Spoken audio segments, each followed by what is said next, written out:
Audio Jungle.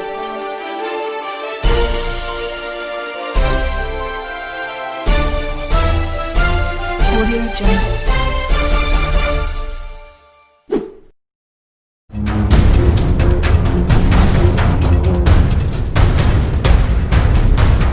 जो technology Bharat रूस के साथ हासिल नहीं कर सका, उससे भी बेहतर टेक्नोलॉजी भारत ब्रिटेन की अगुवाई वाली टेम्पेस्ट जैसी बड़ी परियोजना में शामिल होकर हासिल कर सकता है। दरअसल भारत 2007 में रूस के 5वीं पीढ़ी के फाइटर जेट परियोजना यानी कि FGF-A में शामिल हुआ, लेकिन कई सारे कारणों की वजह से 2018 में भारत इस परियोजना से बाहर निकल गया। हालांकि भारत अपने खुद के 5वीं पीढ़ी के फाइटर जेट बनाने का भी ऐलान कर चुका है, लेकिन अब ब्रिटेन ने बहुत बड़ा न्योता देते हुए कहा है कि भारत के लिए अभी भी टेम्पेस्ट में शामिल होने के सारे दरवाजे खुले हैं। दरअसल टेम्पेस्ट ब्रिटेन की अगुवाई में यूके की 6ठी पीढ़ी के लड़ाकू जहाज बनाने की सबसे बड़ी परियोजना है, जिसमें इटली और स्वीडन जैसे देश भी शामिल हैं। ब्रिटेन ने 2018 में टेम्पेस्ट की योजना को दुनिया के सामने पेश किया था और अपनी तरफ से 6ठी पीढ़ी के लड़ाकू जहाजों के विकास के लिए $2.6 अरब देने का भी ऐलान किया। और अब ब्रिटेन चाहता है कि भारत जैसा बड़ा देश भी 6ठी पीढ़ी के लड़ाकू जहाज टेम्पेस्ट को विकसित करने में साझेदार बने। ब्रिटेन का मानना है कि भारत को लंबे समय तक 5वीं पीढ़ी और 6ठी पीढ़ी के हथियारों से दूरी नहीं बनानी चाहिए,